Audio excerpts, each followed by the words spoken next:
To those of you who are here in Hollywood, Florida, and the hundreds of folks following the live streaming of this event on the internet, I'm Tom Volini. I'm a retired contractor from Chicago, a recovering lawyer, and a director of the Grace Fuller Housing Partnership. There will be more on both of those organizations in a presentation today that you'll hear, which will last about an hour and 15 minutes before questions are given to the panelists. I must tell you, first of all, how indebted we are to the Fuller Center for Housing. That's a charity that builds worldwide. That's a charity in whose debt we are for their expertise, their enthusiasm, the build teams that they send to us whose labor and funds support our brick and mortar efforts in the process of rebuilding. Now, I'm moderating this forum as a result of an internet search in 2010 after the devastating earthquake and a trip to Haiti to meet at Grace's resettlement camp in Carrefour. In that camp, they cared for 25,000 of their surviving neighbors in tents on the front lawn of their major campus, where a school was demolished by the earthquake, helping to make room for the tents. There, Bishop June, his wife, Pastor Doris, and the young men, Johnny and his brother Michael, they just assumed responsibility for these 25,000, for housing them, for coordinating their care, all of those displaced people in that January, in that quake that killed so many and displaced so many more. So I'll be introducing you to some truly amazing people and to the successful programs that they are implementing. Johnny June is one of them. He'll describe his work of the Grace Fuller Partnership and Grace's Empowerment Program, where one leg of the stool, but only one, is a decent place to call home. First up in the presentations will be Earl Carter, who directs the Haiti program for the University of Notre Dame in South Bend, Indiana. Earl will talk about the university's public health work in Haiti and focus on their very successful efforts over a 15-year period in the march toward total elimination of the disease of elephantiasis in the country. You'll hear from Florine Lazard, and she'll introduce Jacques-Pierre Paul of the SOS Jobs Foundation. That's a recent and growing effort by professionals in the Haitian diaspora in the U.S. to provide microloans to expanding businesses in Haiti. So there are charities that are forming as we speak. They're finding their feet. They're finding their sea legs. They're determining what their program should be and how to implement it. After that, I'll be pleased to introduce Linda Hughes, a board member of Haiti Outreach, who puts her many years of know-how with companies like Coca-Cola and AIG, and as a business consultant behind that charity's efforts at building sustainable, locally managed public water supplies. And they do it while developing the resources of communities to perform that self-management. Then Johnny June will speak about the process of Haitian empowerment and what it means to build communities and lives while working at the same time with timber, with block, and with mortar. Finally, I'll introduce Jacques Akeli, an engineer of Haitian descent, a graduate of a Big Ten university, construction manager with a worldwide construction company. Jacques found a new calling through his work as a volunteer builder in Haiti, so he went out and formed an organization of his own, another charity in formation. It's called the Norm Fund, and its purpose and activity is to connect individuals and corporations to the good work of others on the ground in Haiti. Jacques will join us electronically through Skype to be part of this presentation. Now, obviously, this forum is designed to impart information. It's also a fundraiser. So after you hear from these people, what they're doing, what they've accomplished, what they're trying to do, if you are ready at that point to become a financial partner in redevelopment efforts that actually work, we ask you to donate to any of the individual efforts portrayed on the Haiti Rising invitation you received concerning this event. And I'll give you the website once again so you don't have to revert to that invitation. I'll do that at the end of the presentations. So the individual presentations will start with the Notre Dame Haiti Program, and Earl, maybe you would come up. Earl Carter is the Assistant Dean for Faculty Affairs and Special Projects in the College of Science at the University of Notre Dame. He's a career naval officer who came to Notre Dame in 2011 as professor of naval science, and when he was mustered out of the Navy, joined the university full-time. And that was in 2013. His responsibilities since that time have included oversight of the university's emerging medical physics program, and for the past year and a half, Earl has served under Father Tom Strite, who's not able to join us today. I believe he's in Haiti, as the managing director. So Earl is the managing director under Father of the Notre Dame Haiti Program. So I'll turn the forum over to Earl, and he'll tell you about that wonderful program. I mean, amazing program. Good afternoon. It's a great honor to be here this afternoon in an area that's long been near and dear to my heart. My family lived in South Florida for almost 40 years, and over the last 18 months I've been blessed to be a partner in an effort in another area that's become near and near to my heart, which is the land of Haiti. The Notre Dame Haiti Program, as mentioned, has been going for upwards of 2 decades, thanks to the vision of Father Tom Strite, a Holy Cross priest and PhD biologist at the University of Notre Dame.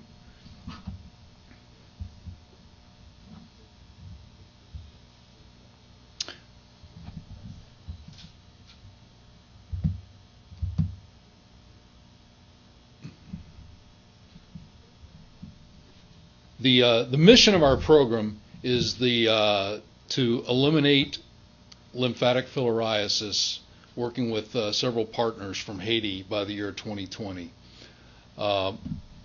When we talk to the program, I generally talk to it in 3 pillars, and the pillars represent generally the 3 pictures you can see here on the screen, underscored by a foundation of a robust research, monitoring, and evaluation program, which Father Strite has directed since the program's inception. The leftmost of these pictures is the traditional pill-based mass drug administration. The center picture, where you see the salt pile, that is our SALT project, which is also a form of mass drug administration, but through a different means. Instead of giving pills, we provide co-fortified salt to the Haitian population. Both of those 2 pillars, if you will, are in the preventive side of things, okay? If we don't get those 2 pillars right, then we never get ahead of the problem, and the problem becomes insurmountable. The 3rd pillar on the right is the clinical side. It's called morbidity management, is the technical term. I always think that sounds a little bit morbid, but anyway, morbidity management, or consequence management, if you will, those that are already inflicted with lymphatic filariasis, and we want to help alleviate their pain and suffering going forward. So,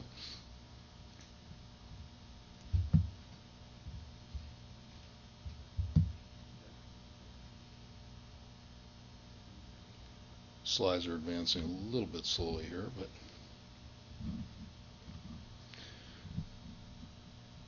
or maybe not at all. Use the right arrow. The right arrow. They're advancing on the computer, but not on the screen.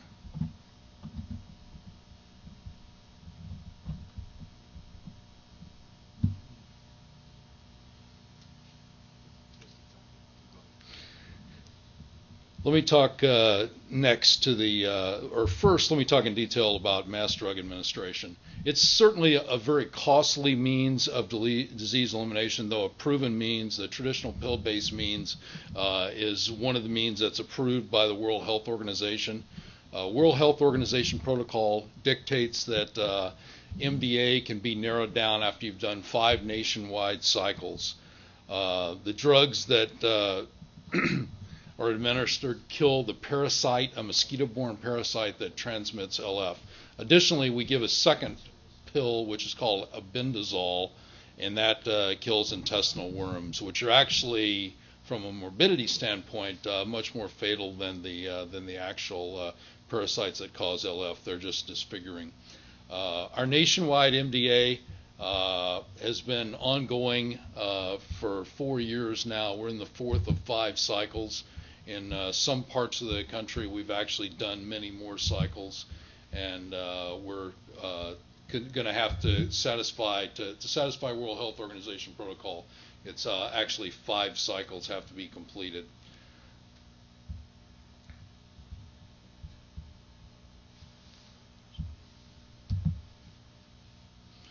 The Notre Dame is responsible for approximately 50% of the population of Haiti, which is over 10 million people at last estimate. The cost to do MDA for that's the portion of the population is almost $2 million a year. So as you can see, this is a rather expensive venture. We're just getting ready to embark on the first of surveys, and I'll talk about one before I complete here, coordinated with the Haitian government to assess the effectiveness of the mass drug administration. And then even after we verify that most areas are free of LF, we expect there'll be some remaining hotspots that'll need to be addressed. We're looking at SALT, which has worked well in other parts of the world and is certainly a World Health Organization approved means of doing that mass drug administration going forward as a future to pill-based MDA. This is a couple of maps of the country. Start with the one on the right. That's the coverage areas. The areas in gold are the ones that Notre Dame is responsible for, and the balance are covered by an organization called IMA World Health, which is funded by USAID, and they do that in partnership with RTI International. If you look at the one on the left, this is a chart that's some number of years ago when the country was first surveyed, and you can see the colors are the percent of LF infection rate, with the red being the worst. And those are the areas that, as we go forward, those might be the ones that would pretend to be some of the hot spots as we complete our work.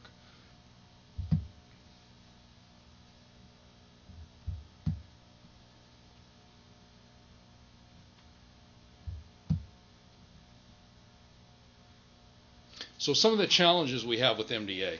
We've had large grants in the past. Those are largely starting to come to conclusion. Many of the foundations that partner so faithfully with us in past years have started to look to other areas and other causes in other parts of the world. So funding is a challenge. With limited funds remaining, we've got to get through this year and then also next year to complete the nationwide MDA. Also, it's unrealistic to expect that we're going to completely finish, and that's why we're going to need to have a means of addressing the areas that remain. SALT certainly provides a means of assuring against LF for the long term and has many complementary benefits.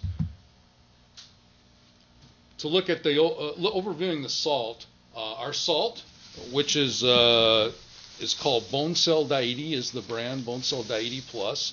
I've got a little example of it here. It's Haiti's first purified co-fortified salt.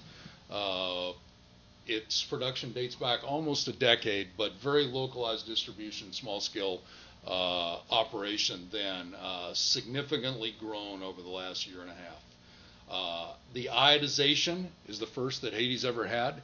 It addresses both iodine deficiency disorders, goiters, that type of thing, as well as MPRIDE's proved intellectual capability. Additionally, we put this drug, the same drug we give in the pills during the pill-based MDA called diethylcarbamazine citrate. We spray that into the salt, and that kills the parasitic worms that cause LF. Bone cell to 80 plus, available in different sizes, coarse, fine, and different size bags, and we're finding it in different areas. We have to market it with different strategies. We brought in a retired Cargill salt executive just over 3 years ago. He's been invaluable with the program, and he comes with various consultants and connections into Cargill, and we also have a really formal relationship with them. We've formalized our accounting processes. We started doing marketing on a large-scale basis, including some products being provided into some LF hotspots in the Dominican Republic. We've recently started reaching out into the bakery segment, school lunch programs, and that sort of thing. And we're also looking at partnering with some of the large bottling companies. Although we would not provide the LF salt to them, we are able to wash local salt for them, which helps in their bottling processes, and that's a form of revenue generation, if you will, that helps us fund and subsidize some of the work we're doing in the LF arena. So late 2013, we partnered with a major food distributor called Carabex. We're also looking at other types of partnerships like this. Carabex allowed us to potentially achieve market penetration of our salt throughout the country, and they had no work in salt sales before. Growth has been a little bit slower.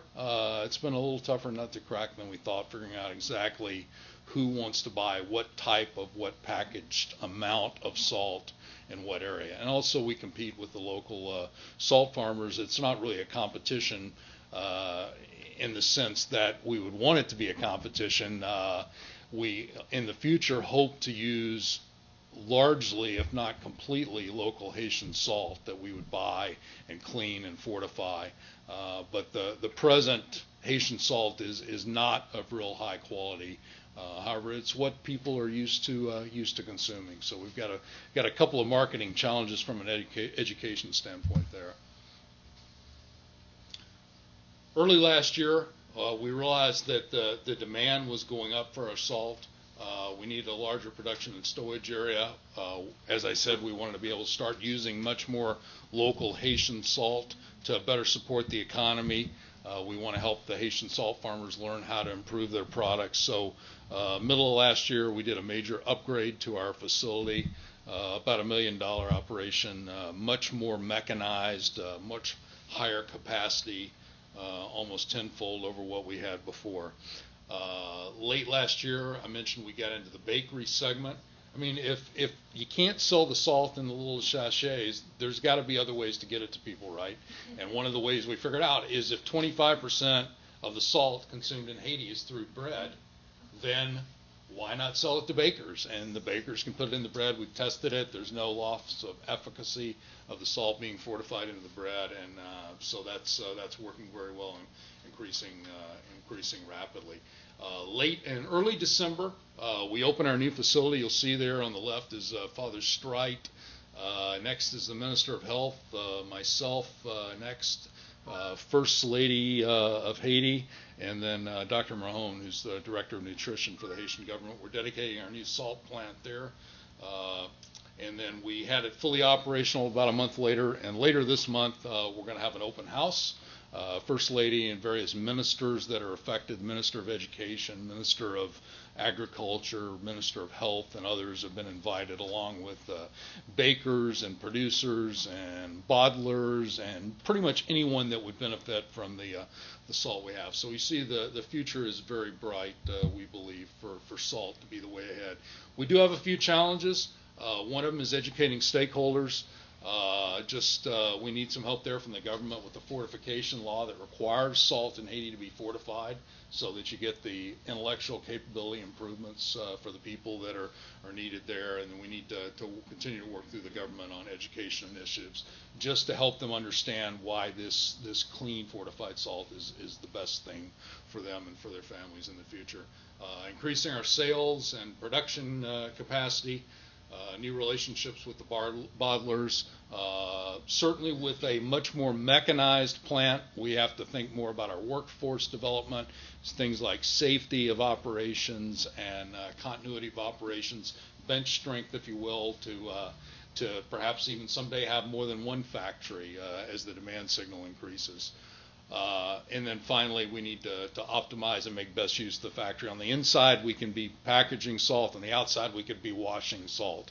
If we weren't washing salt that was going to be consumed by folks, we could be washing salt that's going to be used in the bottling at the same time that we're packaging and sifting and grading and fortifying salt that's going to be consumed by humans. So there's some great potentials there. To the third pillar, clinical services and morbidity management. Those that are previously infected are going to remain infected. Those that LF has manifested itself in their limbs and also in some of the males in the genitalia, it's going to remain an issue for them for the rest of their days. The best we can do is hope to help that. And Haiti's only clinic was established at Hôpital Saint Croix, the only LF clinic in the country. In the 90s, Notre Dame took the lead after 2000. We've offered counseling, wound care. We've drawn patients from across the country. Less robust in recent years until last year just due to resource constraints, but we've had some alumni step up. We've got a great new partnership with some doctors at Nova Southeastern University right here in Fort Lauderdale who in their osteopathic medical school, wound care experts, Dr. Heather Hetrick and her colleague Robin Bork and others, Notre Dame alum, Dr. John McDonald, a longtime resident of South Florida, have been great in helping us expand that clinic wound care capability. Our urologist alums, Notre Dame is unique that we don't have a medical school, but we have alums that have gone on to be doctors, and a large number of undergrads go on to be doctors and study and become doctors. But these urologists will come down for a week at a time, maybe 3 times a year. They'll spend 3 weeks here doing the urological surgeries on the males that are infected and doing the reductions to help their quality of life be restored, called hydrocele surgeries. And then certainly, although there's no cure, we can provide physical, mental, and emotional healing for those that are impacted. You'll see on the picture on the right here is a new little clinic we dedicated in September. It's an adjunct or auxiliary to the annex to the clinic, I guess would be the right word, just down the street. We are able to offer a full-time psychosocial counselor now. That's a vocational training center. We offer classes there for folks so that they can reassimilate to the workforce and build their self-esteem and help them to bring in some income for their families. And then also, as mentioned, the wound care services with our partners from NOVA and the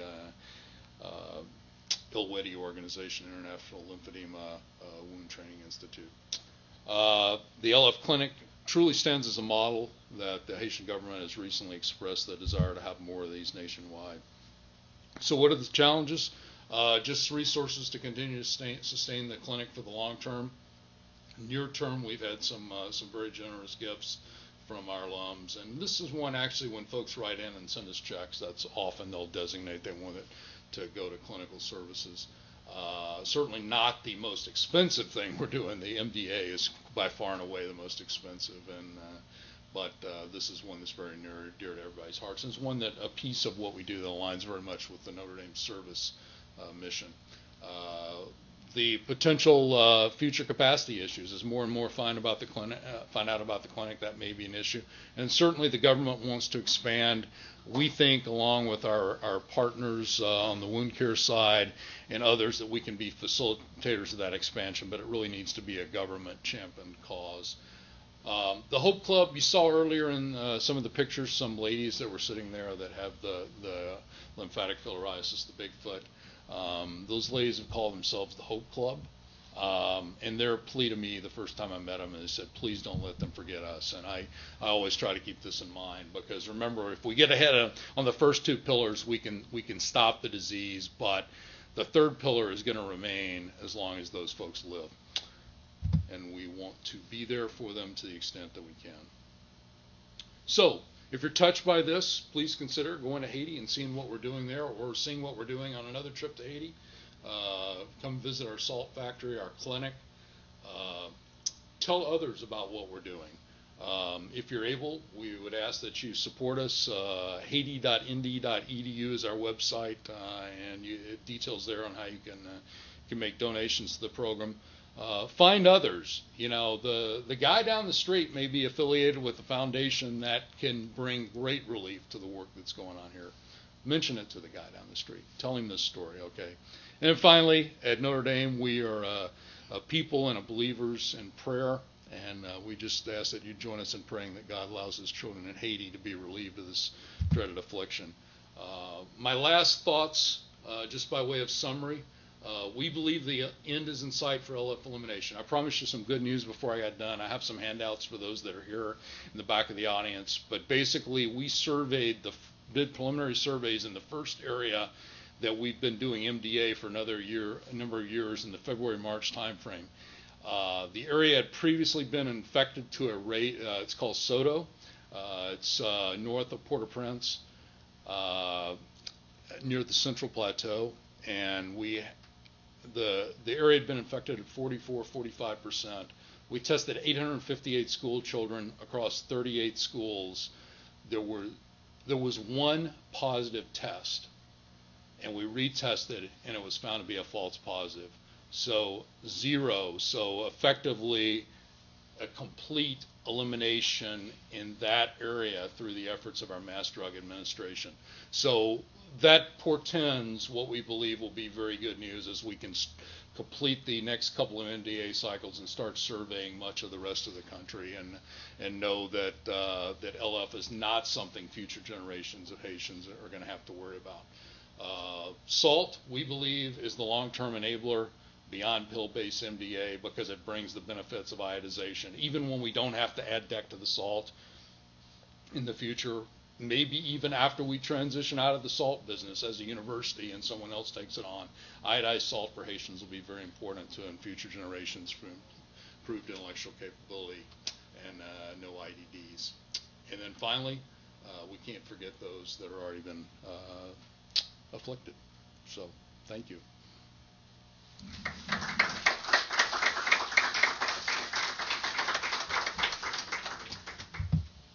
Thanks so much, Earl. I like to go first with that because it just blows me away. And we're so proud of you. I'm so proud to have gone to Notre Dame as an undergraduate, and proud of you and Father Tom.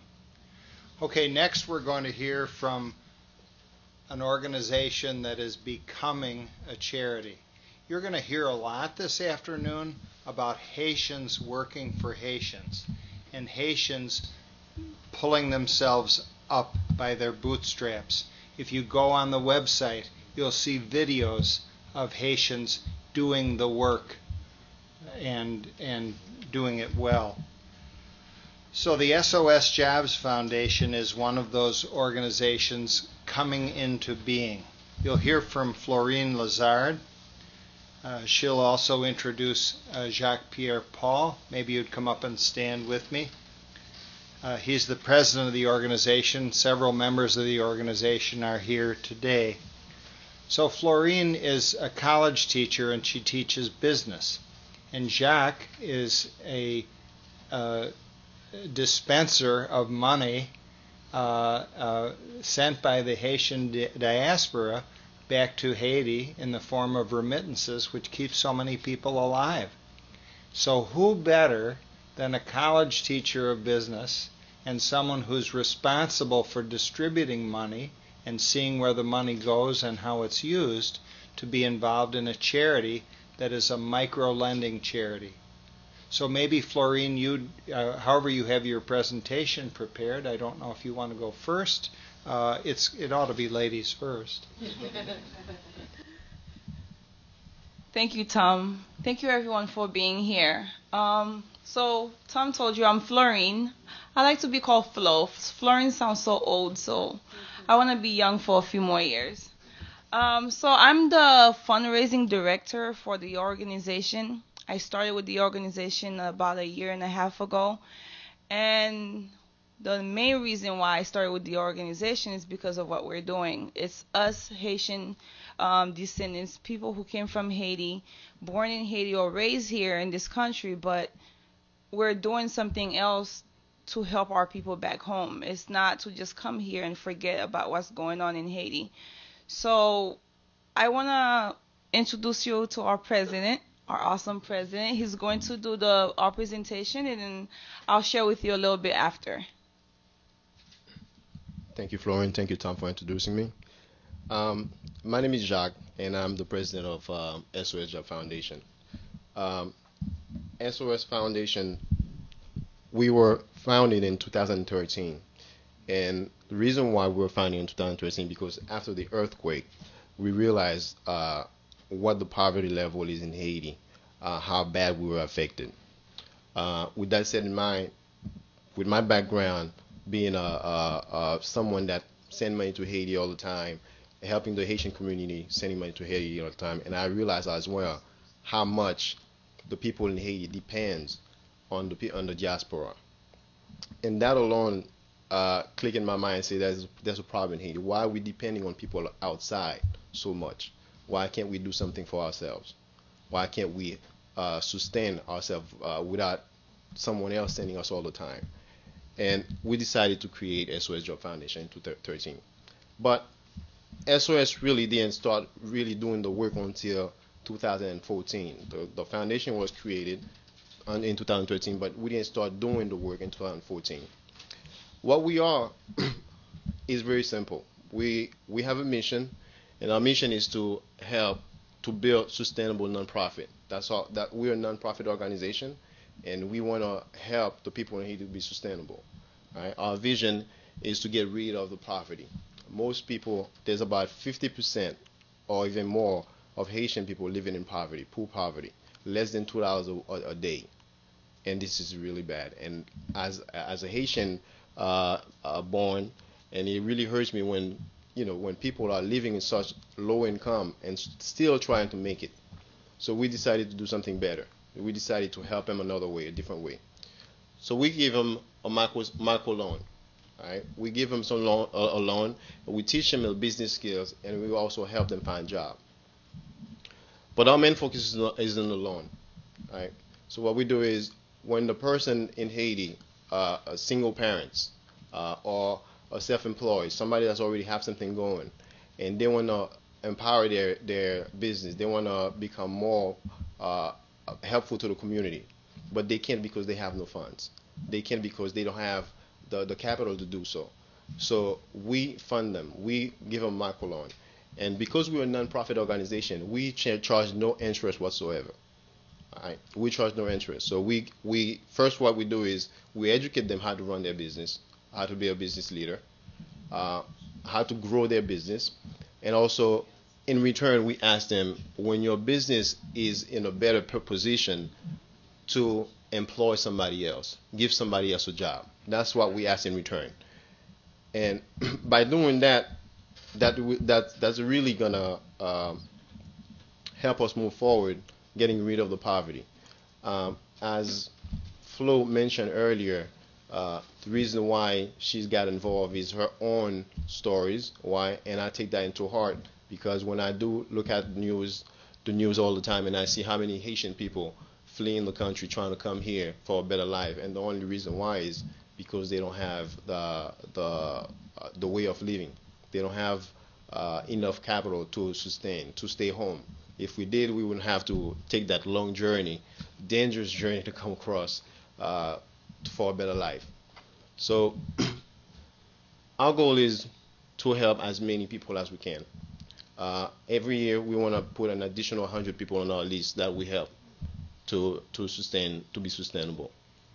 Last year, we did over 40 people we helped last year, and they were very grateful. They went to the classes like we asked them to do, because they have to have a six session class, so before they can be eligible for the loan, because we don't just give the loan and you don't know what you're going to do with it. We educate you first, and after they graduate from the classes, then we give them the loan. We help them, we hold their hand, we monitor them on what they're doing, and we always check back on them, make sure that everything is okay, so they can grow. And as that, again, in return, employ somebody in the neighborhood, employ somebody that's close to your family members or someone else.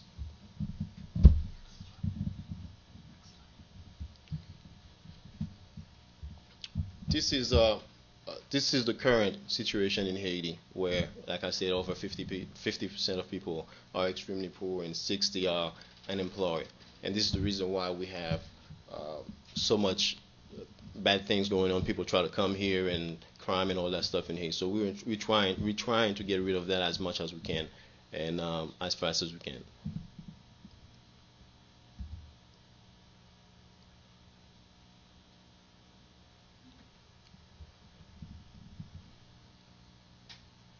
And this slide here, those are some of the people that we already helped. They were in classes. They registered with us. They followed the classes, and we helped them get the small loan so they can, grow and help the people in their community. And in return, they're gonna hire somebody else when they grow, like I was saying before.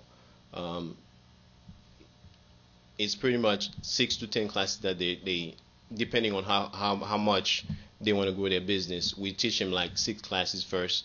They graduate, they can move to the next step. And our loan is pretty small.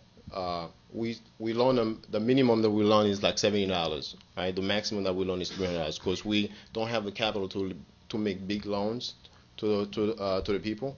But we loan them a very small amount so they can just grow slowly, but surely they will grow.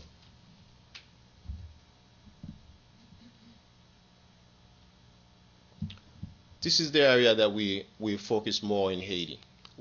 Our main focus in Haiti right now, the places that we service right now is in the west of Haiti on the top, which is Delmar, Tabar, Croix-des-Bouquets, Carrefour. This is where we start our work, and hopefully we'll go to the next phase, to the northwest part of Haiti and the central part of Haiti, because this is where we realize there's a lot more that needs our help and services.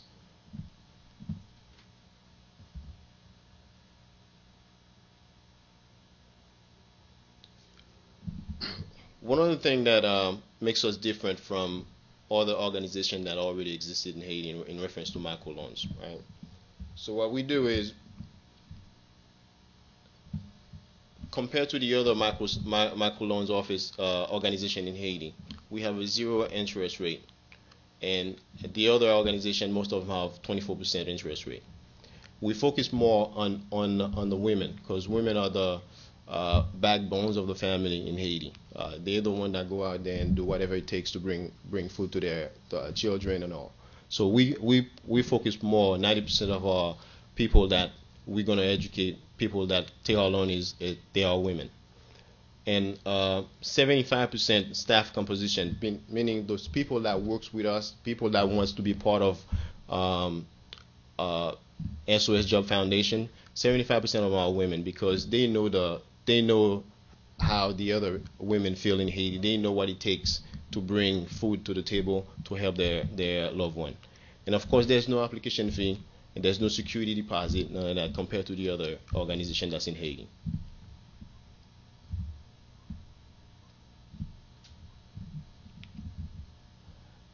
This is one of the, say that me and Claude say all the time, the other partner of mine that created this organization. We always say life most persistent and urgent question is, what are you doing for others? It's not just for you. We don't gain nothing from that. We put our heart and all our dedication to help others. And by that, that's our greatest joy, to see somebody else move forward, somebody else open doors for other people.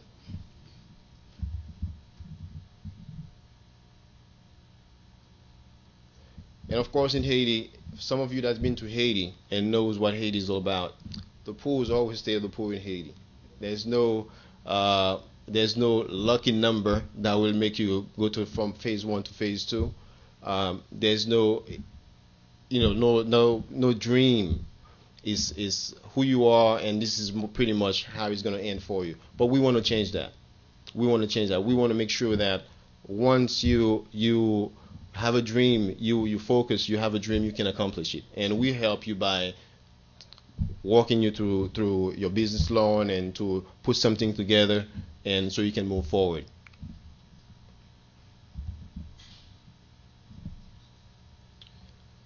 As Tom mentioned before, we are just a startup organization. I don't have a lot of things to say about our organization because we just started, but Flo is she's going to give you a testimonial of pretty much what I said before, what I was talking about, because that's her own experience when she was coming here to the United States.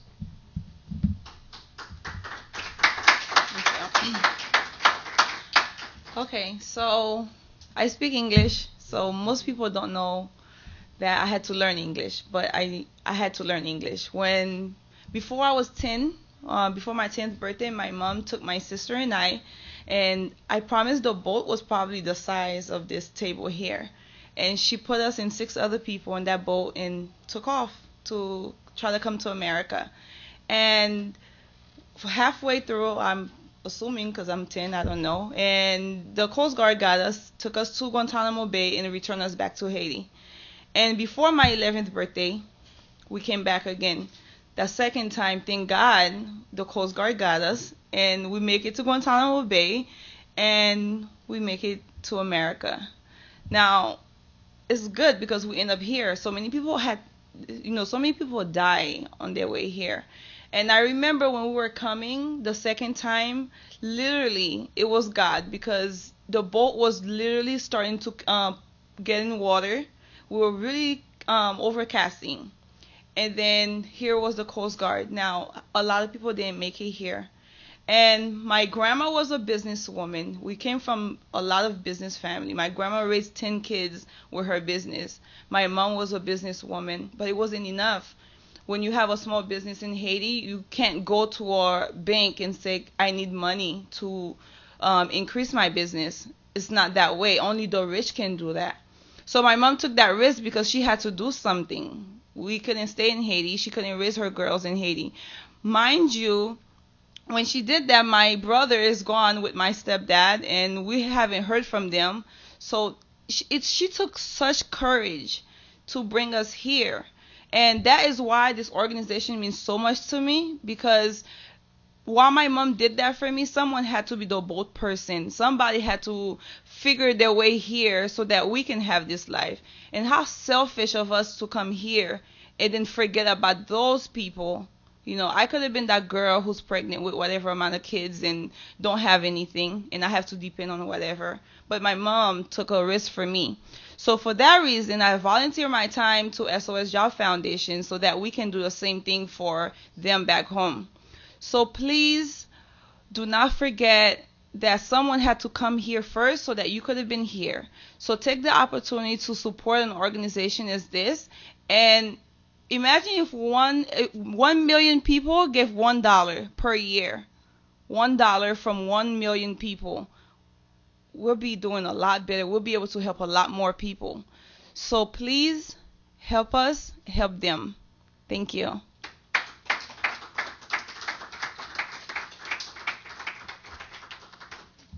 Thanks, Jack, and thanks, Florine. I reserve the right to call you Florine because whenever I'm addressing a college teacher, I give the formal name. Now, next we're going to hear about Haiti Outreach. Very impressive charity once again. We're going to hear about it from Linda Hughes, a board member of Haiti Outreach. Linda, over the last 25 years, has experience in company operations, in IT, and other aspects of marketing, and really a very rich experience with Coca-Cola, with AIG Insurance, with the technology practice of North Highland Company, International Business Consultants, and now with her own firm. So she's been Chief Operating Officer and Chief Information Officer for AIG Agency Auto Insurance. She's currently president and CEO of the Great Ridge Company, providing consulting services focused on improving the operation and growth capabilities of small to medium businesses. She's going to tell you about a charity surrounding engineering services, which is actually involved in community development in the most basic and structured and beautiful way. Thank you.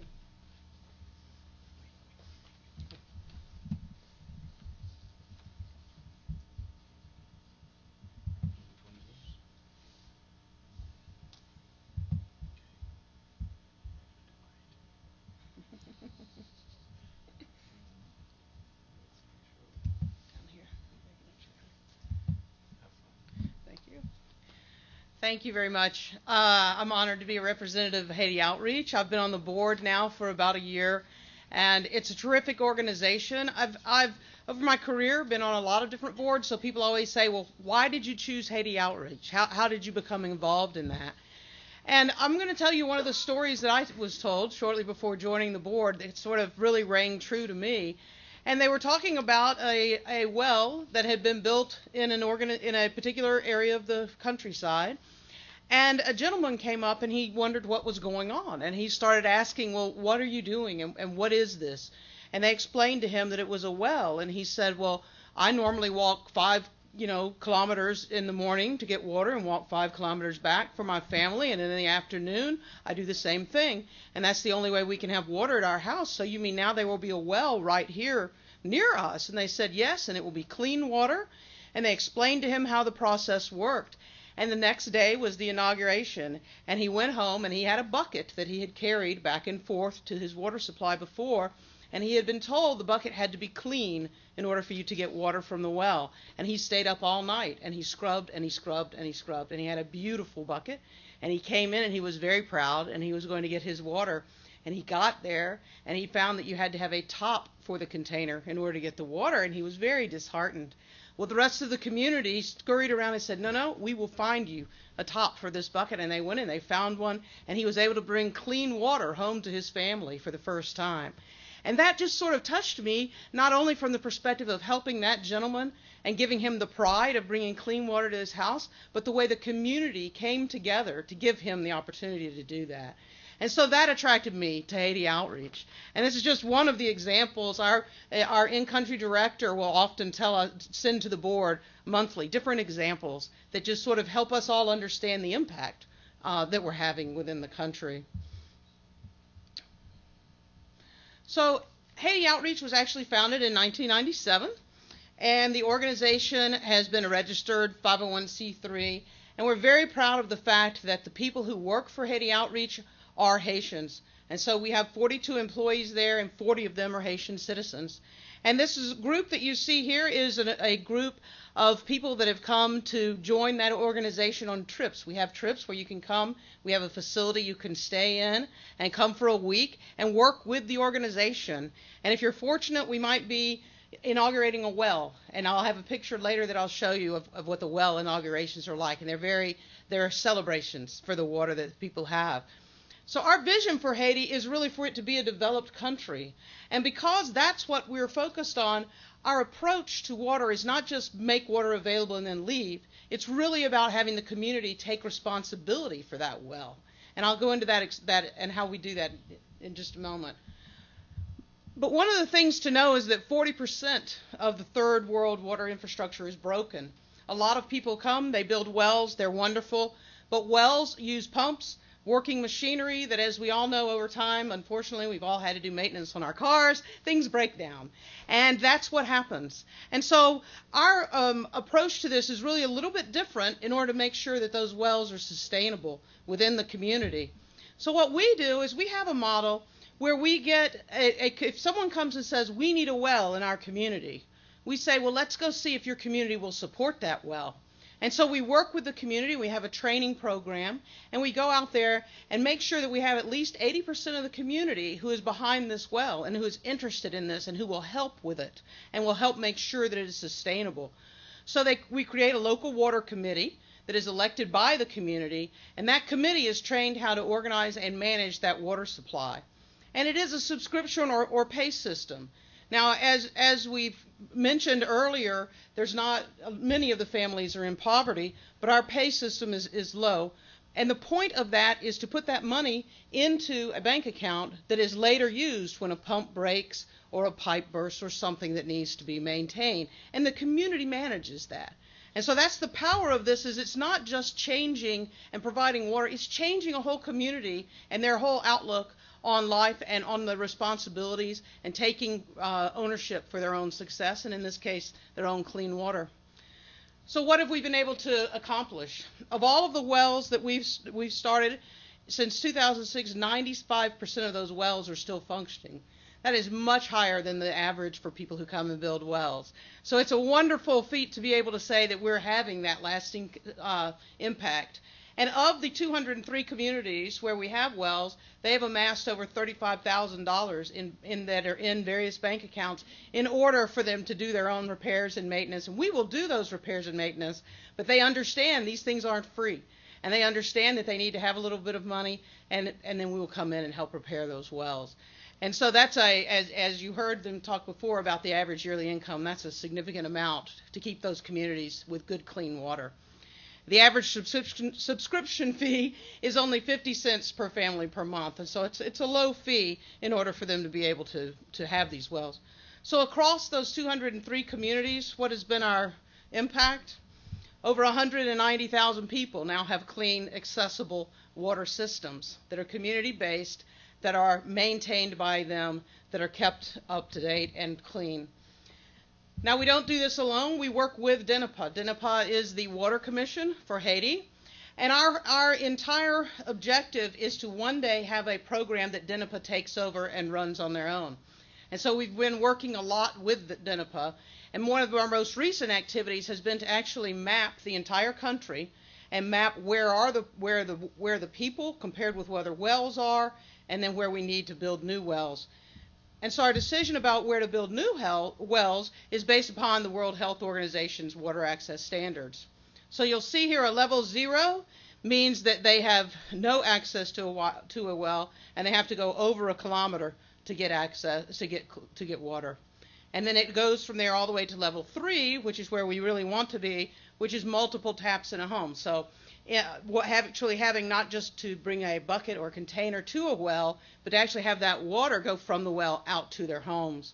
And just this year, we're testing our first capability to actually deliver that water from the well to buildings. And we're testing it in the area where our facility is, and then once we refine it and learn the best way to do that, we'll be spreading that out throughout the country as well. So these are some of, as an example of one of the people from Haiti working with DENIPA on our water surveys. You can see we go through each map and figure out where are the wells. And this is a close-up example to maybe help you see for one of the areas of the town, of the country, where the wells are. So in Notre Dame, we have current coverage right now, and this is as of January, so these are pretty current statistics. The coverage for wells is 77% of the households. So as you look at this map, the black dots represent the households, and you can see they're clustered in different areas. The blue, whatever color is coming out on your screens, the blue is where the wells are now, and the brown is where there are opportunities for wells. And so our plan here is to put these other 32 drilling sites in, then we will have covered 99% of this particular area of the country. These wells in Trudano are part of our 100 wells program that we have, and this is where we are currently trying to raise money, is for this 100 wells initiative, to go out and make sure that we can drill those 32 we mentioned in that area as well as other areas of the country. And this is one of the sayings, a Haitian saying. I am not Haitian, so I cannot pronounce that part, but I can read the English part. After the dance, the drum is heavy. And what it means is you go and you do all of this work, and it's hard work, but once you're finished, that's when the drum is heavy. That's when the real work begins. And so we're continuing to build these wells and to really help the entire nation. This is a picture, if I've hit, of an inauguration of a well. And so you can see an entire community has come out to see this inauguration, and they're all very excited to have the clean water because they know that brings health and that brings prosperity to their communities. And so they all show up, and it's wonderful if you can go on a trip with our organization and be part of this and just see the changes that are being made in people's lives. So I'll end with our website. You can certainly donate there for the 100 Well Initiative or something else. But I'd also like to invite you to join us on a trip and to come out, see the work that we're doing, get excited about it. You might get to ride on one of our little motor scooters to get around the country and see what we're doing. And then I'll leave you with one more story. One of our workers, Rosa, was out and she was gathering water samples. And the reason she was gathering these water samples was to test the quality of the water. And that's part of that mapping project that we talked about earlier, is actually making sure the water is not just available, but that it's of good quality to drink and is good for you. And a local man came up, left his garden, and came over and said, "What are you doing?" And she said, "Well, I am testing the water." She explained what she was doing, and he said, I've never heard of such a thing. And she went to 3 more places, and he followed her to every place. And finally he said, "Now, you're just doing this on your own?" "No, we're doing this with DENIPA." And he says, "Well, I've never heard of such a thing. Nobody cares about clean water here." And she said, "Well, we do." And he said, "We should do this in my town."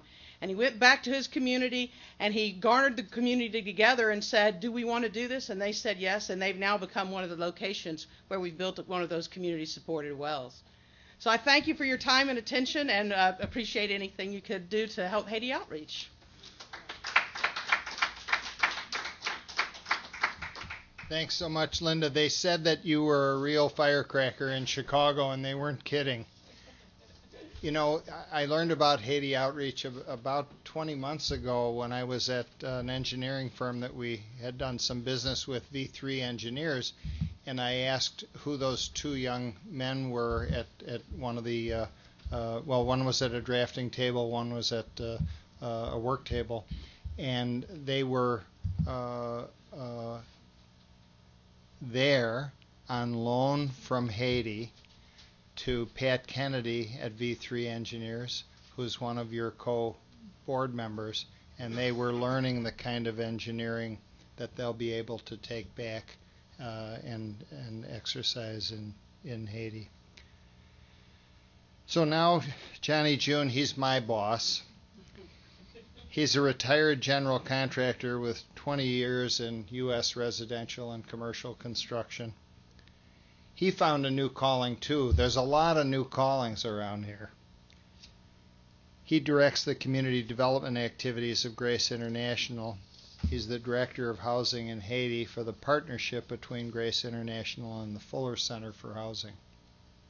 Johnny works at orchestrating the efforts of architects, engineers, Haitian contractors and material suppliers, volunteer build teams, and ordinary Haitians who put their own shoulders to the wheel in building homes for their families and their neighbors. He reminds those of us who work for him on a daily basis, and sometimes most of the night, that we're not only building homes, we're building communities and the lives of the people who are part of those communities.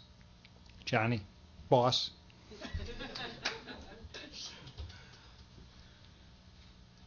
Thank you, Tom, for that warm welcome.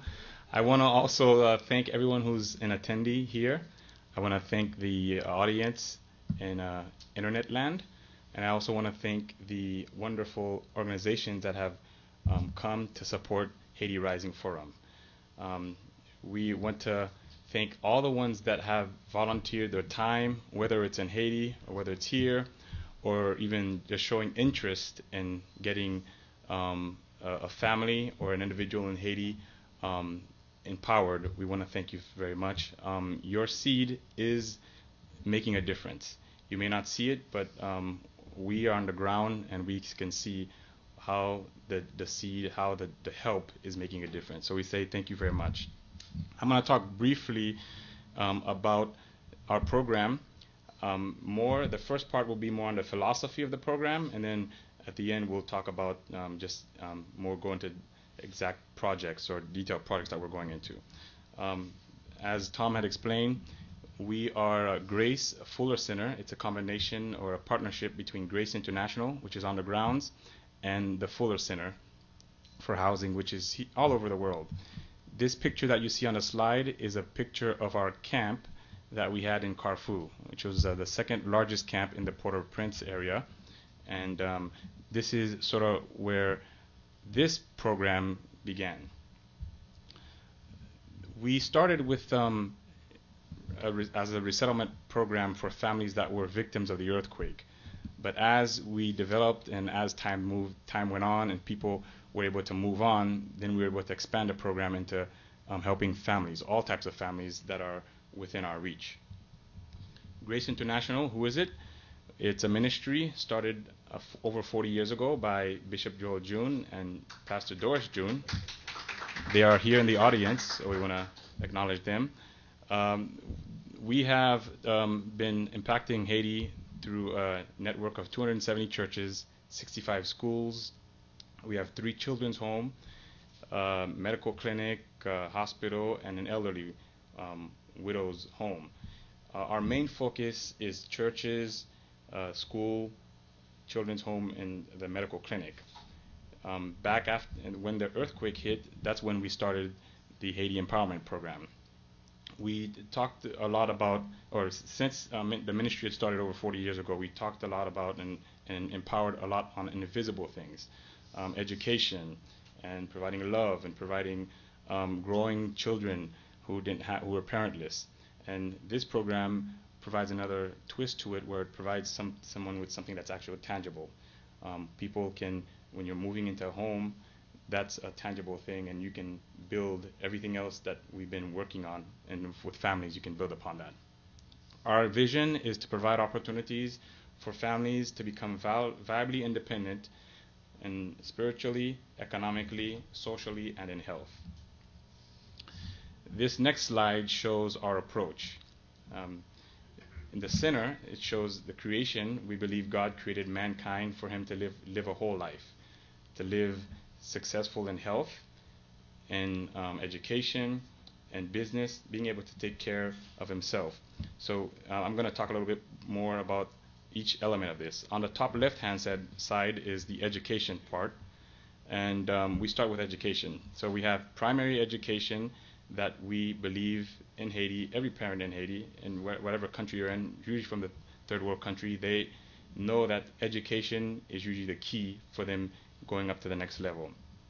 We are very big on children, so we try to get as many children in our program into education, into school. Whether you're directly living in the village or near our campus, but we're going to do everything we can to get children in school. Part of that education is life skills. Now, this is something we learned in our camp when we started to create communities. We saw that Haiti is moving into another phase where now we can understand how people live. When we had the camp, we were managing 25,000 people, so that's just a little town.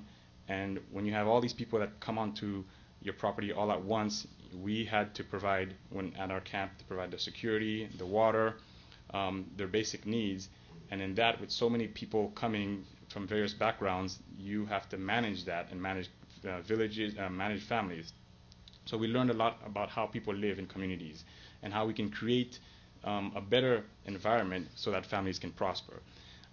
So in our program, we also have life skill classes and courses where we educate families on how to live neighborly. Here in America, we have something called a social contract, and how people just naturally know how I'm supposed to work, or how I'm supposed to live with my neighbor. Well, in Haiti, we just don't really have that. So we are learning on how to do all of that from basic skills, from the basic. So this is part of our program. We also have vocational training that we do. In Haiti, as SOS Foundation, Jacques had explained, most people are not working in Haiti. And the reason is it's not because they're lazy, but it's because there's no job opportunities. So we train people on how to generate better income. Now there's two things. There's you can either have a job, or you can be an entrepreneur. In Haiti, Haiti doesn't give much opportunities for people to have jobs because there's so many things against a business owner to be able to hire 5, 6, 7 employees. So we train people on how to run their income generation that they currently have now and how to run it better and how to develop better. That's our approach for education.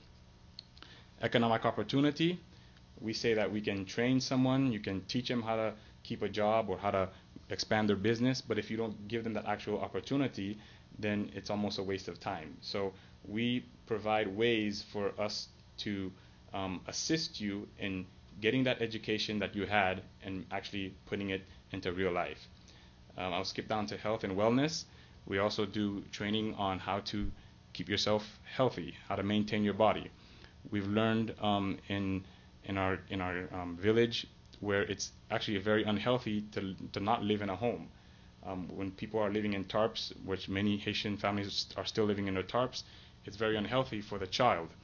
We had a medical team, we had several medical teams, but we had a doctor who actually diagnosed why there were so many children in our village that were sick and that didn't have appetite to eat. And the reason was because they were living inside tarps for so many years, and they were breathing the fumes of these tarps, and it was causing them to not have any appetite to eat, and then in turn they would get sick. So we had to address that issue. And then the fourth and final element here is shelter. So everything I've talked about, being healthy, having a business or having an opportunity to earn income, education, if you don't have a house to be able to do those things, then you're probably not going to make it very far.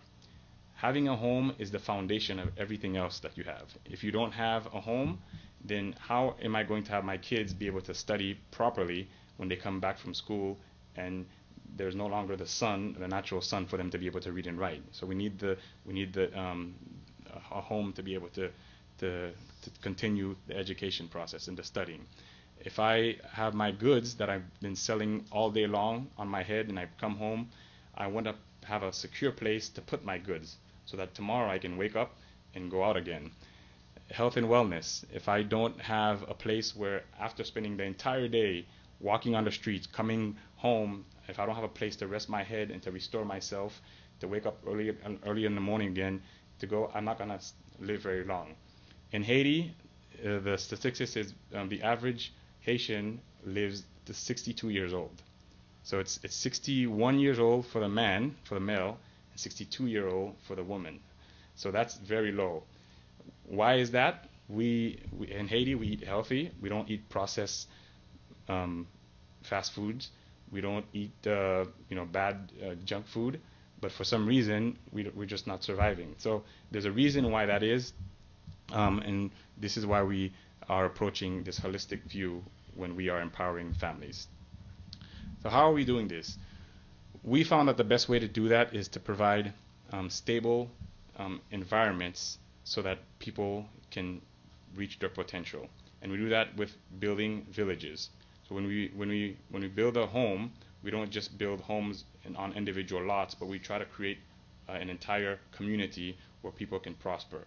And if you look at the list, there's housing, infrastructure of the community, how will they eat, what are they eating, health and wellness, government, and churches. All those that have to do with the social contract that we talked about.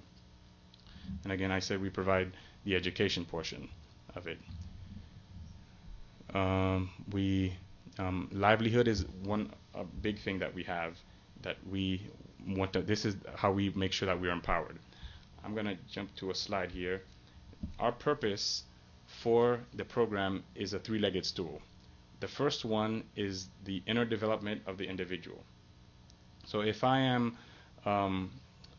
helping you and you are not ready to receive the help, then it's going to be a waste of time. So we prepare each family, each individual, to be able to receive the assist that we're there for. That's one part. The second stool of our empowerment program is making sure that the family has sufficient income generation. Every family is doing something. When we look at our community in Haiti, they're surviving somehow. It may be very, very, very meager, but they're surviving somehow. So we try to tap in to understand what are you doing now that's allowing you to survive? What are you doing now, even if you're eating one meal a day, but what are you doing now, and how can we change that or come to assist you? We've learned in our program that providing money or providing loans isn't really the key, because if the person isn't ready, if the person doesn't know anything about business, and just giving them money is going to be a waste of time. SOS Foundation has informed us how they provide training prior to giving the loan, which is key. We've went over and over and seen over and over and how many times that we've provided funds and the family wasn't ready to do it. So we were able to, thank God, regain those funds and go back to training, and then giving them another chance to be able to provide for their family. The third leg of the stool is to provide adequate housing.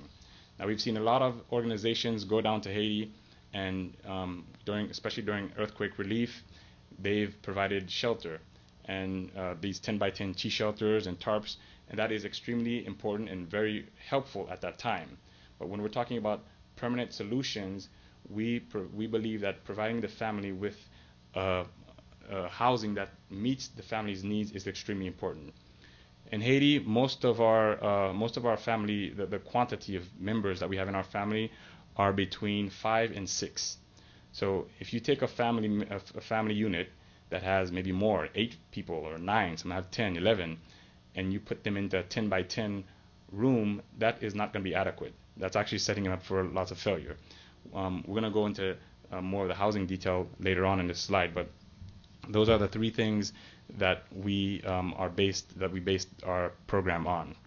Now, our program could not be done just alone by Grace International or the Fuller Center. We have many, many different partners, and we are so grateful for the not only the organizations, the churches, the individuals that have volunteered their time, their sweat, their funds, their love into Haiti. So we want to thank them for that. This is a quick map of Haiti to kind of show where we are and what we're doing. So Haiti is on the left-hand side. Dominican Republic is on the right-hand side. I'm going to do a close-up, and you can see on the left side where it says Lambi, and then there's Leogan, which is to the far left of your screen. We've just completed the Lambi community of 56 homes, and we're starting a new project right now, which is in between Lambi and Leogan. This is a close-up of Lambi community. What you'll see here is the boundary line of the village that we came in and we built, and you can notice all around it is our homes. So when we come in and we establish these communities, we're not only impacting the 50-something or the 80-something families that we're helping, but it's the entire area. Haiti Outreach talked about wells and how one well makes a difference in an entire zone, entire region. And that's what, when we come in, it's the same way we put in a well. We have toilets that we put in, and it's not only for the community, but it's for the entire region. So this work is affecting more than the people that are directly involved in our program. Our villages are designed by both local and international professionals. We make sure that we provide permanent solutions that are going to be worth the investors' time.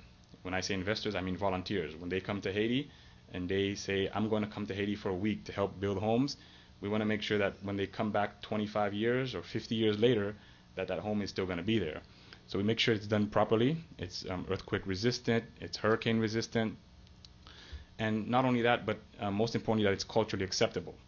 So that's why we have local architects and engineers involved with the international architects who come down on a volunteer basis. This picture is a picture of an organization called EMI, which have partnered with us on several different projects, and we thank them for this. So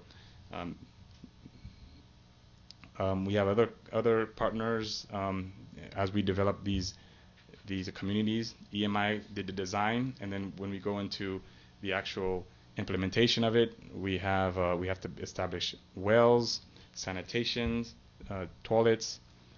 This is a picture of one of the wells. Actually, this is for one of the new site that we have at Heritage Village. Economic development.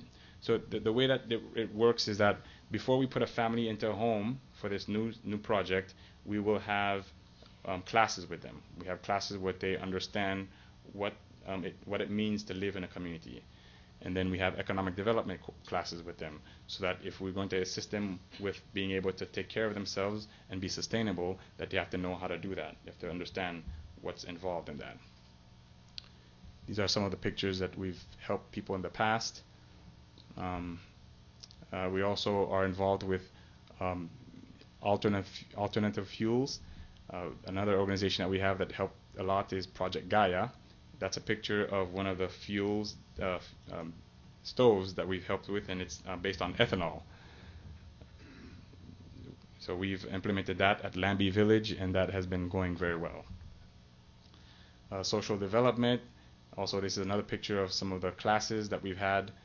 We've had lots of epidemics with diseases in Haiti, and treating them and actually educating on how to prevent that is key. We also do school sponsorship. I like to talk a lot about this because I myself am a product of school sponsorship. When I was a little boy, my parents had a friend from a little old lady. Well, she's old now, but she was not old. But a lady that said from Ohio, she said, "I'm going to help Johnny go to school," and she was able to help my parents or help us go to school, and even help me to go to college. So I really am grateful for anyone who's going to invest anything in a child in Haiti, because you don't never know what that child's going to be. We've had many examples that we can share with children that are parentless, that are in our children's home, or that are in the village, that have grown to become model citizens and have been very useful in our community. And then, of course, the housing part is what we like. This is my cup of tea. I love building homes for families. This is a picture of one of the Lambie duplexes that we did there. This is, I'm going to explain a little bit about what this duplex is about. So when we decided to build homes for families that were homeless, we found that the best and most efficient way was to do this, especially during that era. So it was a one-bedroom unit. The family, it was big enough for the families to be able to divide it up and make it into two, and we've even seen where they actually had 3 different rooms into that one part. But we've learned that that's really not an adequate solution. Putting 8 to 10 people in a room like that, that's 300-400 square feet, will not work. So this is where we're going to start. We've started the second village. This is a site plan of Lambie, which we've completed the actual construction of the homes, but now we are building the community. This is the hard part. I think Ms. Hughes had explained the proverb in Creole, which says, when the drum after the party, it's heavy the drum is heavy, and that's what we're learning with this village, is that the construction part was easy. We've had many challenges to actually get it to that point, but now we're actually building up a community, and now it's a matter of getting everyone's mindset into this. I'm not in my home, so I don't care about other people. Now we're building up a community. What's involved in that? Well, it involves taking care of your surroundings, taking care of your neighbors, enclosing your surroundings. How do we get water? We have a well in the village, so how do we maintain it so that it can last for a long time? So all these things are the programs that we're working and implementing in Lambie Village. When we first started Lambie Village, we said, well, we're going to build it and just walk away and move off. Just walk away and we'll say we did our part. But as we began to work more and more, we found that that would not be a sustainable solution. We have to stay and assist the community until they're able to take care of their own community. So this is the work that we're doing here at Lambie Village. as I said, a lot of volunteers have helped to build Lambie Village, and these are some of the pictures that you can see where we have internationals and nationals building up their community. This is not just where foreigners are coming to build it up, but many local people, majority is local people that are building up their communities, and we have internationals that come to help. We also have, there's a picture of a young lady who worked for a corporate company who helped provide a well for us. And I'm going to say this because you may not be able to do much, but maybe you know of someone, or you have your company that you can say, you know, do you have a corporate responsibility program or social responsibility program that we can help in Haiti? And maybe they might be able to do that, which is a blessing, whether it's through Grace International or Haiti Outreach or SOS, but whatever the organization is that corporate America can do for Haiti, it does much, much more. This is a site plan of Heritage Village, the new village that we're building now. Our goal is to have 88 homes on this property. That's a picture, a map of where it is. And when we talk about what this village is, this village will be a mixed income village, where in Haiti, most people, as Jacques had explained, most Haitians are considered dirt poor. Well, how do we elevate them to the level where they can take care of themselves? Putting them in a house alone is not enough. Giving them a loan alone is not enough. So we have to make sure that we put them in an environment for them to reach their full potential. And so with the mixed income approach, we believe that's going to be much more sustainable. We have different sizes of homes that's going to be adequate for and meet the family's needs that need it.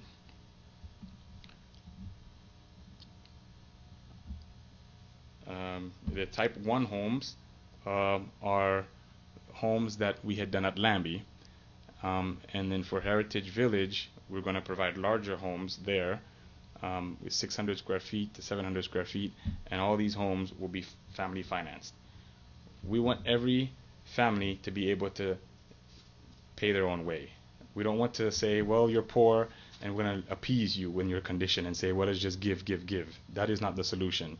As much as it helps temporarily, but in the long run, it just provides people dependent on a system where it's not fine. So we don't just give homes for families that are in need. These are some of the pictures that we have for this new project that we have. The one on the top is also a duplex unit, and the one on the bottom is a single family home. The layout of this, it's a 2-bedroom, 1-bathroom unit, kitchen and living room. There's possibilities. We know we Haitians like to sometimes have our kitchen on the outside, so there's enough room for that in the back, and the lot is quite large where we can live, because in the backyard is where most Haitians like to hang out. They like to spend their social times on the backyard and the porches. So these lots have ample space for that, even to build little gardens for that. These are some more pictures of the actual construction, and I want to say thank you very much for listening. One of the things I want to say in closing up is, when you see this screen, if you see this presentation, you'll say, okay, that's nice, well, what can I do? Well, the call to action is to come to Haiti, if that's an option for you. If you can come to Haiti, come on a work team. Come spend 1 week, and I can almost guarantee you it will change your life. So come to Haiti is one option. Number 2 is you can inform others, whether it's your friends or your family or your boss or your church members or whoever. Say, hey, you know what, there's a project, or there's opportunities for us to get involved. Let's not stay here in our local town and not see what the rest of the world has. There's much opportunity for us to be a help in Haiti. Another thing you can do is, of course, donate. Tom is going to explain how we can donate online. That helps many more families that are in need that we can do. And then, of course, pray. Pray that the work continues. This work is a work of faith. We don't have funding from big organizations or big government to help us proceed with this project. So prayer helps a lot, and it opens doors. I want to again thank you very much for listening. Thank you for the audience for listening in, and we will have questions. I think there's 2 more presenters, and we're going to have questions that I'll be glad to answer. Thank you very much. Keep that slide up a minute, Mike.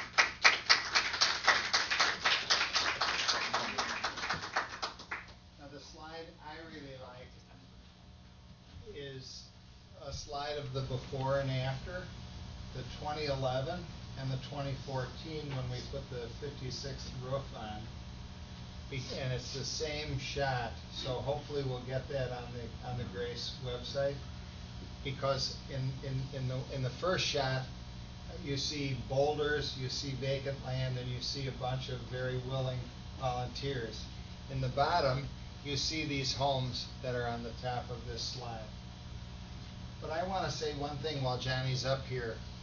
There are still tents. There are 13 tents the last time I was there. 27 tents? All right, well, I double them. There are also temporary shelters. I think you're including that. Yeah. Okay, so maybe I'm right. The tents, the fabric is wearing out. Okay? So what the family does is they take the fabric from the side of the tent and put it on top to keep the rainwater out of their house. And I'll tell you, there isn't much more fabric to rotate. So we really do need your help, and Johnny puts every nickel to good use. We're going to hear next, and I think it's going to be electronic, which is way beyond me, but we're going to hear next another transformational. Okay. Well, we want to get Marlon into this, Marlon Magala, who's been a long-time volunteer and then on the staff at Grace International. He's going to introduce Bishop June. You know, none of us would be here without our father and our mother, and I think mother may have left, but father is here, and I hope you'll come up, Bishop, and be introduced by Marlon.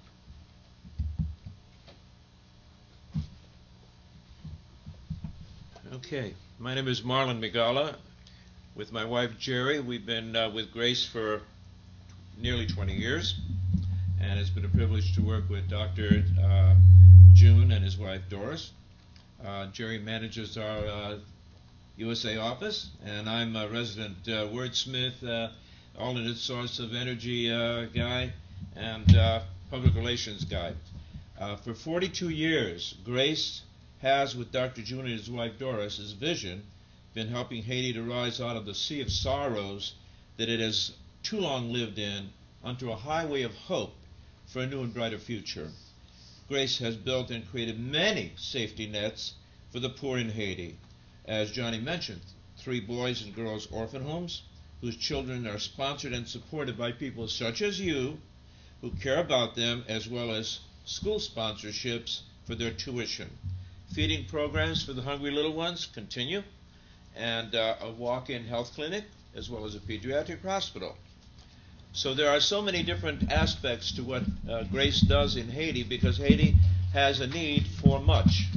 However, when these things are done for Haitians, they respond in kind, as they did in helping to build the Lambi homes with their sweat equity, along with the American volunteers. So those 25,000, almost all of them have been relocated, now live in better situations than they did before. The 56 homes contributed to that. Now, there are a couple of projects that I want to mention because they're very important to us. One is the new girls' transitional home. And this is for girls that are of the ages of 17 and up, so that when they move to the new transitional home, the younger girls can continue to live in the existing girls' home, and the other girls can transition between childhood and adulthood. This home is almost completed but needs your help. So we ask you to consider helping with completion of that girls' transitional home. We are going to also build a new boys' home, and that will be in probably in the new Heritage Village that Johnny mentioned. And the boys need it too. They've been living in a very, very tight space in Carrefour also. So lots of different projects, but the American volunteers that have come over to Haiti working side by side with our Haitian brothers and sisters have helped to make this a reality, have helped to move the transition from the poor conditions that Haitians have been forced to live in to better conditions such as the ones that Johnny outlined that we are moving on towards. Finally, we have published Dr. June's biography that I helped write and was very privileged to help with that. And it is available through our offices in Florida. Just call 305-231-1117 or go online to Grace International. So, as Johnny mentioned a moment ago, and Tom, I think, reiterated, I'd like to introduce, if I may, if he wants to come up, Dr. Joel June, who's the head of our organization, and whose vision, along with his wife Doris, whose vision has propelled all of us to do the work we do and has inspired all who are concerned with creating a new and better Haiti to come aboard and join the glory train that's going to be successful in changing Haiti for the better. Dr. June.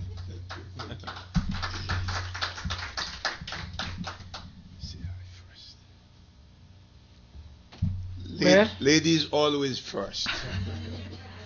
Well, I want to say thank you for coming to be with us and to hear the vision that God has given us over 40 some years. And we thank God for His faithfulness to us and keep us moving. And we thank God for all that He used us to be able to do for the country where we were born.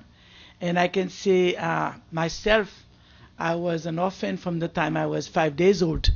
I was put in an orphanage, and I grew up as an orphan, and I grew up in middle of many children, and my heart is always for children. And that's my life, and I thank God for using me. And thank you for all my partners and everyone that is here that's supporting this ministry. And we thank you for supporting us, for trusting in us.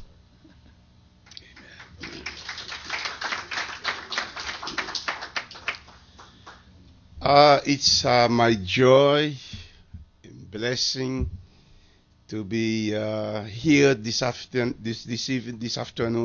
It's not evening yet. To see all of you coming together. Let me say that this year my wife and I were going to celebrate our 43rd wedding anniversary. So I thank God so much for a good wife.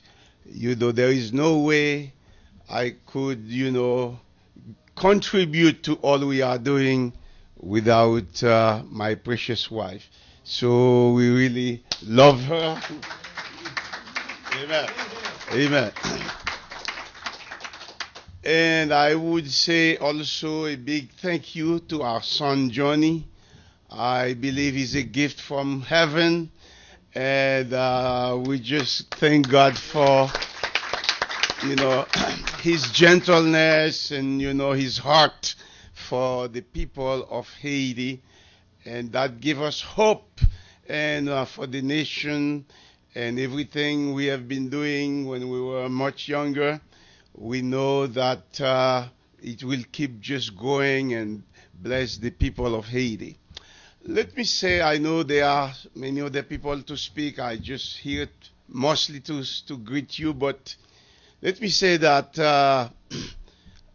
in our mission, as Johnny said, we are dealing with more than 278 churches. So I have to go many places on the mountains where we have conventions and leadership and pastoral seminars where people come together. So last month, which was April, we went to the mountains close to the Dominican border where I was raised, and it's always very nice, very cool there. It doesn't all year around. It doesn't go higher than maybe 75. That's the highest the temperature will go. So they need no refrigerator over there. They need no air conditioning, no fence or nothing like that. So it's a blessed country. We call it God's country.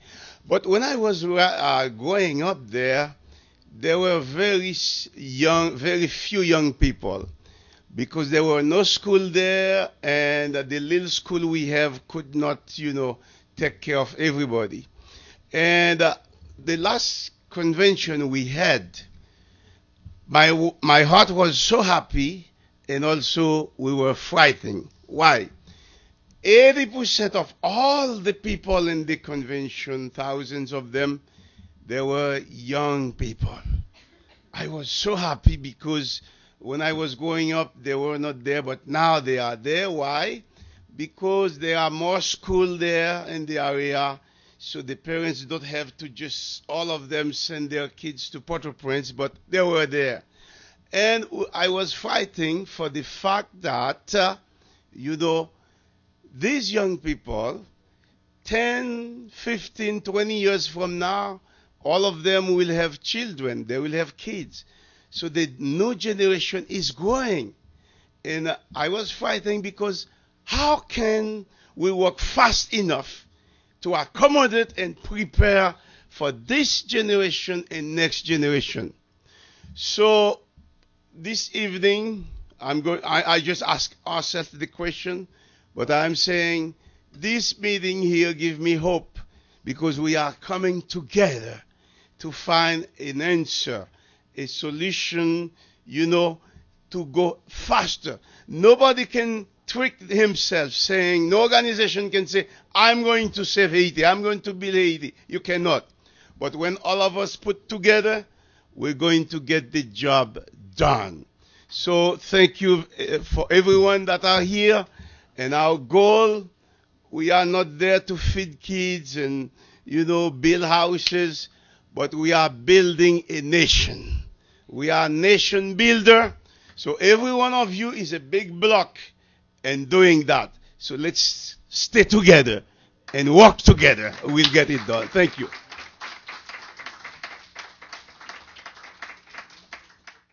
Hi everyone, my name is Jacques Achille. I'm the founder and CEO of Norm. And really, I just want to be here just to talk briefly about my interaction with Grace Fuller and really how it's had a big impact on me. I've seen a lot of all the organizations that I've talked today. It's pretty amazing seeing everything that you're doing in the country. And I think aside from everything you're doing for the country, I thought it'd be good to hear about a case where Haiti did something so amazing for me. So like my dad was born in Haiti. He moved here when he was 13 with the rest of my family. And so I was born here. I'd never been to Haiti until a couple years ago, but it really has completely changed my life. So I'm going to share my screen quickly, and I can take you through a little bit.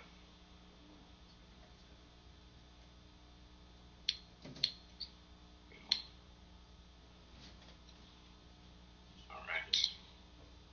So with Norm, our overall goal is really to turn philanthropy into a social norm. After going to Haiti for the first time, I really saw how important philanthropy really is, and I think it just needs to be more of a part of everyone's DNA. So like it's more part of society. And really like it's a social media platform for volunteering. Users, they can come onto the platform, find nonprofits that they love, find nonprofits that they want to be involved with, and they can share their experiences to inspire other people to get involved as well. Now, this is a big stretch from where I started. I actually went to the University of Illinois in Champaign. I graduated. I'm a civil engineer.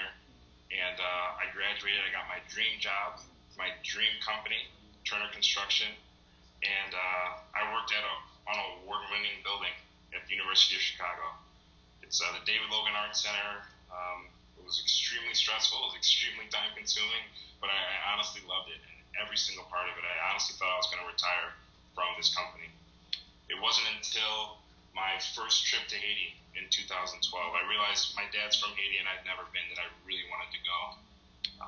So my first trip, I met people that I still keep in touch with now. I worked harder that week than I probably had in my entire life. And it was honestly the first time in my entire life that I really saw what a true community was. This is the concrete build. I think it was Wednesday, that first week that I was down there. The entire community came together. This is just a small snapshot of the volunteers, but you had women and children. They were helping at the well, bringing water over to the concrete mixer. You had an entire assembly line going up to the house. You had the actual masons. They were flattening out the concrete. It was just the entire community was coming together. I grew up in the suburbs of Chicago, and I don't even know all my neighbors' names.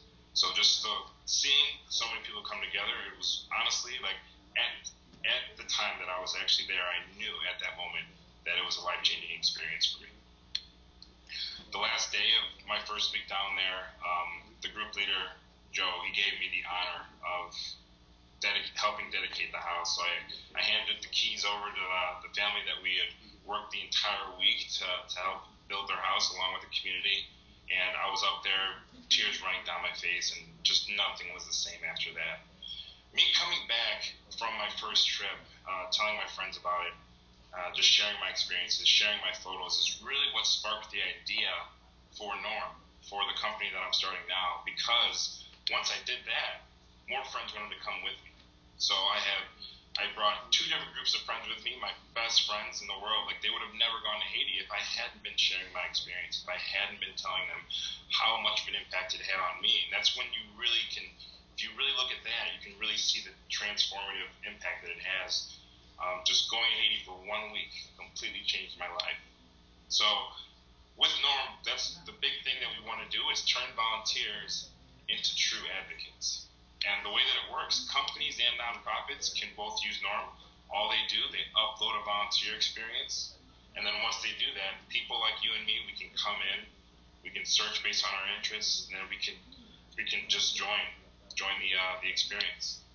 Once we're there, we're sharing our best photos from our volunteering. And really, I like to say that people are turning into photojournalists for the organizations that they work with, because you're really becoming a spokesman. You're sharing how it's changing your life. You're sharing how other people can really have an impact as well. So aside from sharing this on Norm, you can push it out to Facebook and Twitter, because we want the organizations that we're working with, we want the organizations that people are volunteering with to get that much more exposure, so they can get some free marketing out of this. And we want companies that have strong corporate social responsibility programs to really highlight exactly what their employees are doing. So once organizations do this, they can upload their volunteer experiences. Every single volunteer experience has the photos from each one of their volunteers. So no longer does an organization just have to rely on their website. They can have a Norm account that shows all the past photos from their volunteers to really show how their organization is having an impact through their supporters. Aside from just the volunteer experiences, people will be able to donate to any charity on the platform, just from the palm of their hands. So, and with all that together, so people sharing their experiences, people donating, we automatically build a philanthropic resume for that individual, which is really, really impactful for people, because we all have LinkedIn for our professional, but this is just for our philanthropy. Now wrap things up now. So really, like the vision for the future, where we want to go with this is we really want to give people a way that they can have more of an impact, and we want to expand this reach so much more. And it all comes back to where things started when I volunteered with Haiti for the first time. So I really appreciate the opportunity to share my story, share where my life is going, and I really hope more people in the future can help Haiti in any way that they can. Thank you.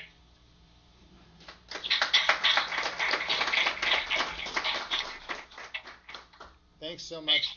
Jack. You know, I know he really works because when we were putting the 56th roof on, he was actually working. He doesn't always wear a clean shirt. We're going to have some questions, and people have been apparently sending messages through the internet. So I think Florine has some questions that have been put to us, and then I'll make a final ask. So the questions may be directed to individual panel members, people who've spoken, or they may be for anyone on the panel. Florine, would you come up and direct those questions? All right. So we have some questions from online, and I'm going to have my colleague from SOS Foundation help us out with the questions. This is Charlene. She's the program manager, and she's also my cousin. So this is not just important to us as Haitians, but also as families. So the first question goes out to Outreach. How do you ensure going forward that the well provide clean water? So what we do is we have the programs that the community maintains them, and if they have a problem with the well, then they'll call us and we will help, or they can call other people, come and help work with the well. Now, one of the things that involved with maintaining it is testing the quality of the water, and so water samples are drawn every now and then to make sure the quality is still there, as well as the full capability to pump the water. Okay, thank you for that. I have part 2 questions for Grace Fuller.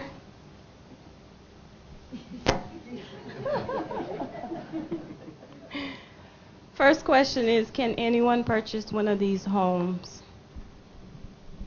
Yes, for the new village, we would like as many local Haitian involvement as much as possible. So yes, the question is anyone can purchase those homes. And the next question is, in the next 6 months, what is the goal for the Heritage Village? In the next 6 months, right now we are completing 2 of our first homes, and in the next 6 months we'd like to be going full speed ahead. So we are hoping that we have enough funding to continue with the work at full speed.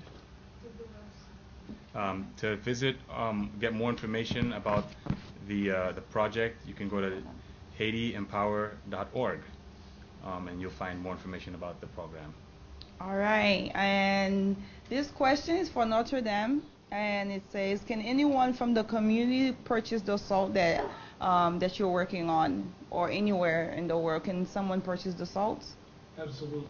There's several ways that can be done. We're selling in a couple of different size bags, and like the smaller, perhaps grocery stores or that sort of thing, the sachets like the one I illustrated. And the street vendors have a larger 25-kilo bag. It's available certainly through anyone that Carabex provides to.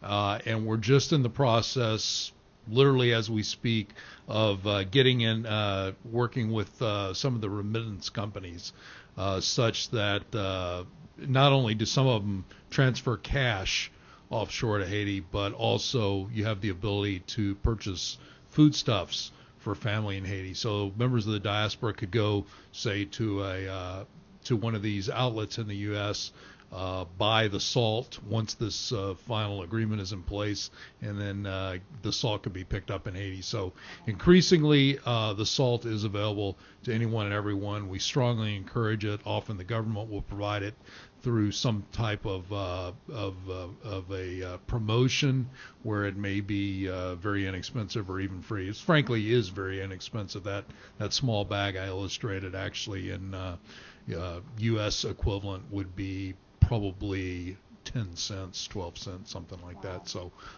and that contains enough deck for a family of 5 to be assured that they get the same amount of prevention against lymphatic filariasis that they would from the pills that they take in their annual mass drug administration cycle. Okay, there is another question for you from Notre Dame, and it says, can people with the LF receive plastic surgery to remove it, those that already are infected? I've had some limited discussions about that, and I'm not a medical expert. My understanding is really no. When I talked about the wound care, I didn't elaborate on that a great deal. That's probably the closest that we can come, and what they have is they have what's called compression wraps or bandages that they very tightly wrap the limb in those bandages, and that provides significant relief to the swelling and the size, but it's not permanent. So eventually they'll need to continue to have that wrap done. But I understand that plastic surgery is not really an option. Frankly, it's either you live with the consequences of it, or perhaps if it becomes infected, you might have to have an amputation.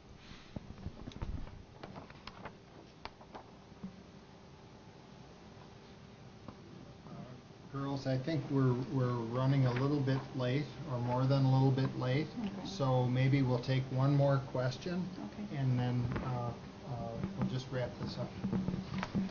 Okay, we'll give this question to the audience. Do we have any questions?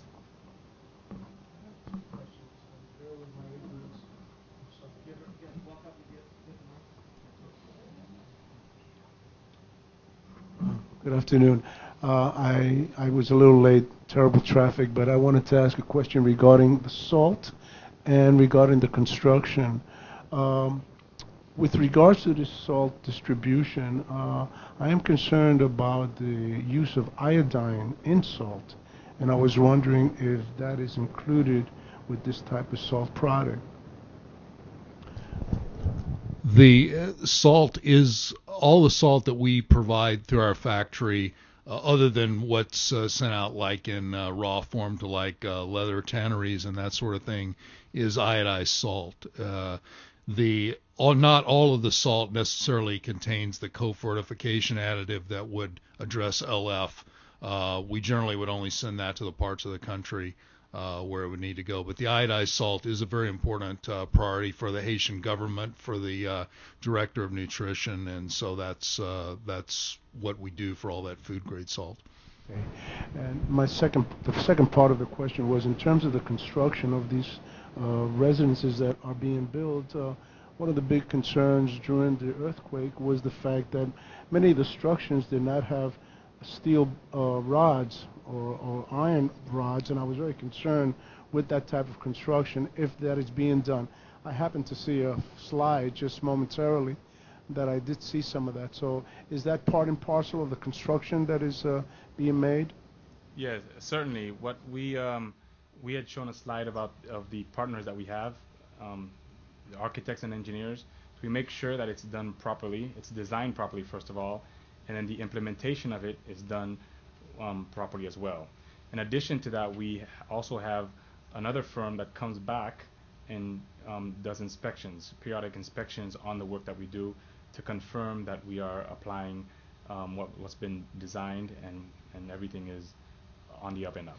So that is the system of code is being implemented in a more sophisticated way than it previously had with construction. That was one of the big concerns. Correct. In Haiti, we don't have building inspectors that come out and inspect what you're actually doing.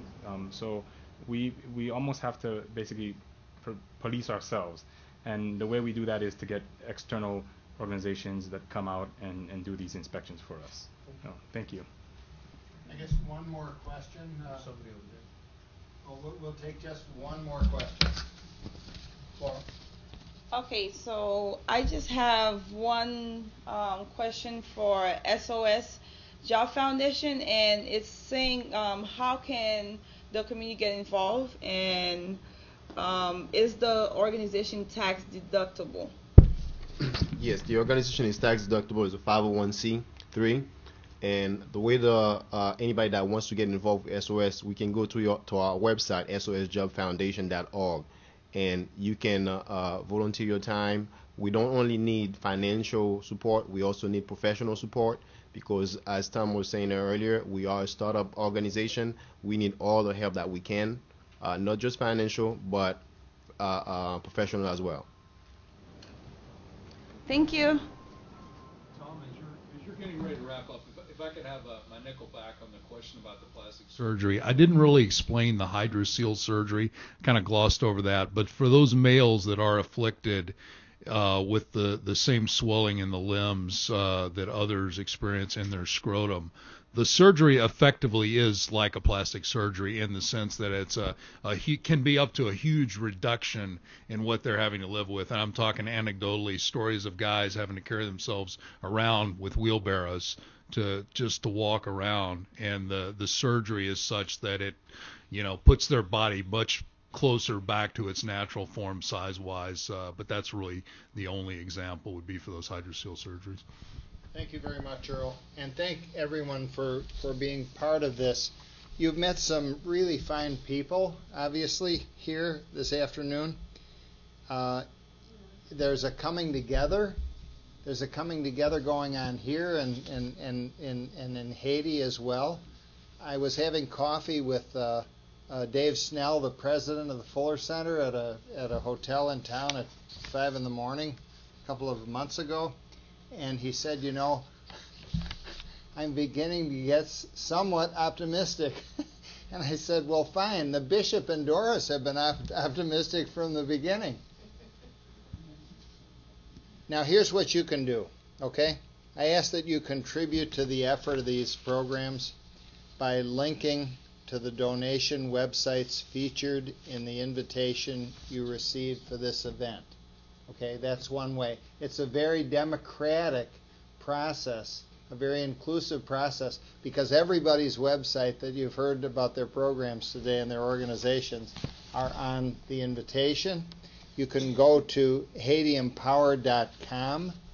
Okay, you can contribute $25, and that will help defray the cost of this event. Okay, you can come and volunteer.